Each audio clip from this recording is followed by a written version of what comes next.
안녕하세요. 로마사를 재개하게 되어 기쁩니다. AI가 그리는 이미지여서 고대 상황을 정확하게 재현하지는 못합니다. 고증에 오류가 있을 수 있으니 너그럽게 이해해 주십시오. 그러나 전체 역사 흐름은 올바르게 전달하도록 노력하겠습니다. 고대사는 리비우스의 로마사를 바탕으로 하면서 시오노 나나미의 로마인 이야기, 위키백과 나무위키 등의 자료도 참고하고 있습니다. 리비우스는 약 2000년 전에 이미 700년이 넘는 자기 나라의 역사를 주로 구전에 의존해 기록했습니다. 따라서 고대사는 전설적 요소가 많아 완벽한 정확성을 기대하기가 어렵습니다. 그래도 기록 중 이상하거나 의문이 드는 부분이 있으면 언제든 문의해 주세요. 성심껏 답변드리겠습니다. 리비우스의 기록은 기원전 9년에서 끝납니다. 그 다음부터는 또 다른 문헌을 가지고 합니다. 성원을 부탁드립니다. 감사합니다. 베이 전쟁이 끝난 후 로마는 볼스키족의 영토에 식민지를 건설할 계획을 세웠다.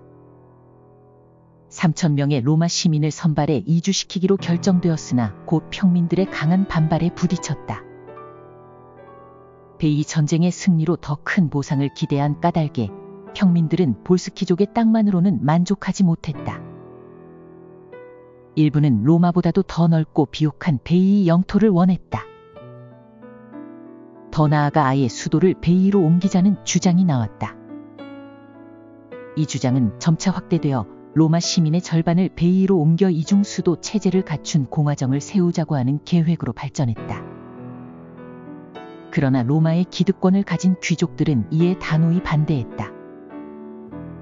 이 문제를 둘러싸고 귀족과 평민 사이의 갈등은 심화하여 자칫하면 폭력 사태로 이어질 뻔했다. 다행히 원로들이 중재에 나서 충돌은 막을 수 있었다. 그러나 수도 이전에 대한 평민들의 요구는 완전히 사라지지 않았다. 한편 베이 전쟁의 영웅 카밀루스는 여러 자리에서 로마 시민들을 거세게 비판했다. 그는 전리품의 10%를 신에게 바쳐야 한다는 원칙이 아직 완전히 이행되지 않았다고 주장했다. 시민들이 얼마 전에 내었던 헌납금은 이동 가능한 물품에 한정된 것이며 토지는 포함되지 않았다고 했다. 카밀루스는 분배된 토지 역시 신에게 바치는 몫으로 10%를 헌납해야 한다고 역설했다. 이 문제는 원로원으로 넘겨졌고 원로원은 대사제단에게 결정을 위임했다. 대사제단은 카밀루스를 불러 논의한 끝에 토지 역시 신에게 바쳐야 할 전리품에 속한다고 판결을 내렸다. 이에 따라 토지 가격의 10%를 헌납하게 된 평민들의 분노는 하늘을 찔렀다.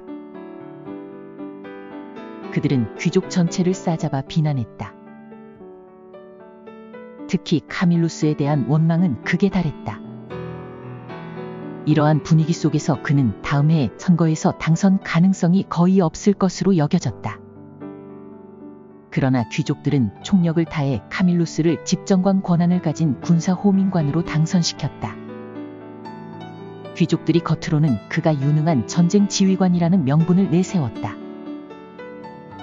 그러나 속내는 카밀루스를 내세워 호민관들의 정치적 기세에 맞서려는 전략적 선택이었다. 그렇게 정치 전면에 복귀한 카밀루스는 그 해 벌어진 팔리스키 전쟁에서 또 한 번 그의 명성을 드높였다. 첫 교전에서 팔리스키인들은 카밀루스의 전술을 전혀 감당하지 못했다. 패배한 적들은 공포에 질려 도망쳤고 로마군은 손쉽게 적의 진영을 점령했다. 카밀루스는 이때 획득한 전리품 전부를 국가 재무관에게 넘겼다. 병사들은 전리품을 나누어 갖지 못해서 불만을 품었지만 카밀루스의 엄격한 군율과 명성에 눌려 이를 억누를 수밖에 없었다. 병사들은 그의 태도를 두려워하면서도 동시에 존경했다. 이후 로마군은 팔리스키의 성을 포위했다. 팔리스키인들은 성 밖으로 나오지 않고 장기전으로 끌고 갔다. 이에 원정군인 로마 병사들은 식량 부족에 시달리기 시작했다. 장기전으로 이어지자 과거 10년이나 끌었던 베이 전쟁의 악몽이 되풀이되는 것이 아니냐는 불안이 병사들 사이에 퍼졌다. 이때 로마의 뜻밖의 행운이 찾아왔다. 팔리스키의 한 교사가 유력 가문의 자제들을 꿰어 카밀루스의 막사로 데려왔다. 이 아이들은 팔리스키 지도자들의 자녀들입니다. 이들을 넘겨드림으로써 저는 팔리스키 전체를 로마의 손에 맡긴 것입니다. 라고 그가 말했다. 교사는 로마의 승리에 기여한 공로로 보상을 기대했지만 오히려 카밀루스의 분노를 샀다. 카밀루스는 나는 배신자의 도움으로 전쟁에 이기지 않는다. 로마군은 적의 도시를 함락하더라도 아이들을 해치지는 않았다. 라고 말하고 나서 그 교사를 포박했다. 카밀루스는 교사를 아이들과 함께 성으로 돌려보냈다.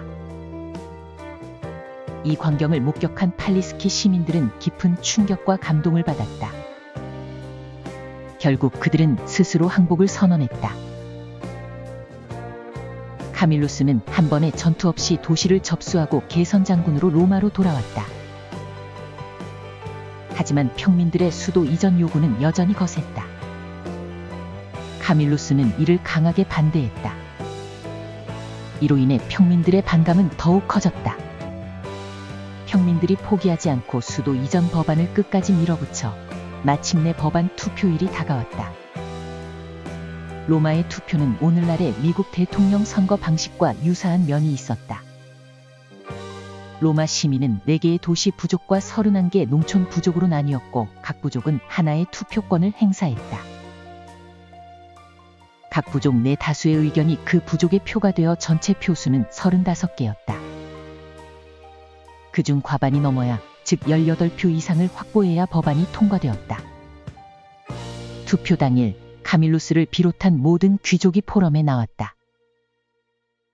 카밀루스는 단상에 올라 다음과 같이 연설했다.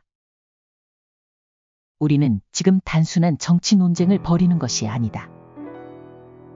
우리는 우리의 신정과 가정, 신성한 터전을 지키려고 싸우고 있다.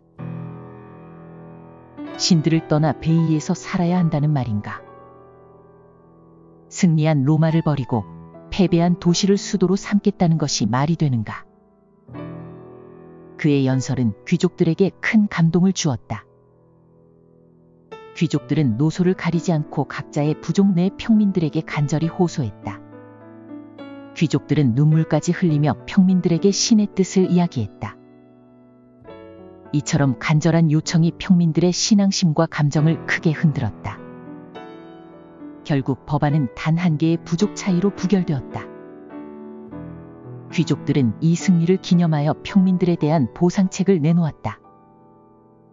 베이 영토를 평민들에게 분배하기로 했다.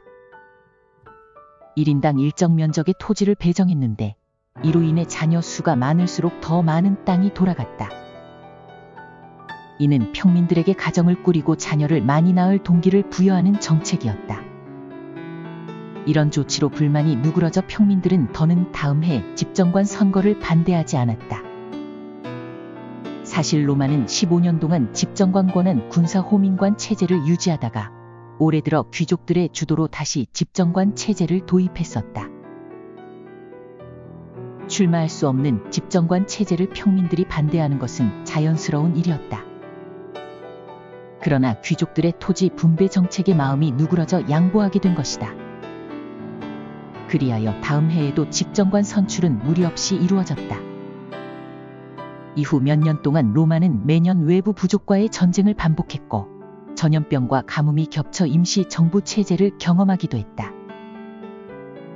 그러던 중 기원전 391년 로마는 에트루리아 도시 볼시니아와 전쟁을 벌여 승리했다. 이 승리로 로마는 병사들의 1년치 급여에 해당하는 막대한 전쟁 배상금을 확보했다. 그런데 이해 한 평민이 신비로운 목소리를 들었다며 갈리아인들이 다가오고 있다고 경고했다.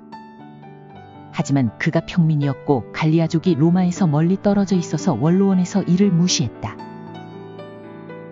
그러나 이 경고는 로마에 닥쳐올 재앙을 예고하는 신의 경고였는데 안타깝게도 무시된 채 지나갔다. 그 무렵 또 하나의 불행이 닥쳤다. 바로 카밀루스의 탄핵이었다. 평민들은 여전히 그가 전리품의 10%를 강제한 것에 불만을 품고 있었다. 결국 그를 부패 혐의로 법정에 세웠다. 그가 일부 전리품을 은밀히 횡령했고 로마 시민들보다는 귀족들을 대변하는 정치를 했다는 혐의였다.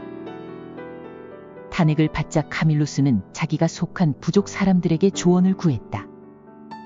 그들은 벌금을 대신 내줄 수는 있어도 무죄 판결을 보장할 수는 없다라고 대답했다. 카밀루스는 결국 망명을 선택했다. 그는 로마를 떠나기 전에 신들에게 마지막 기도를 올렸다. 만약 내가 부당하게 박해를 받는 것이라면 신들이시여 머지않아 로마가 내 부재를 후회하게 해주십시오. 그는 15,000아스의 벌금을 선고받고 로마를 떠났다. 이후 그는 망명지에서 로마의 운명이 기울어가는 모습을 지켜보게 된다. 다음 편에서는 갈리아인의 침입과 로마 함락을 가지고 찾아뵙겠습니다. 감사합니다.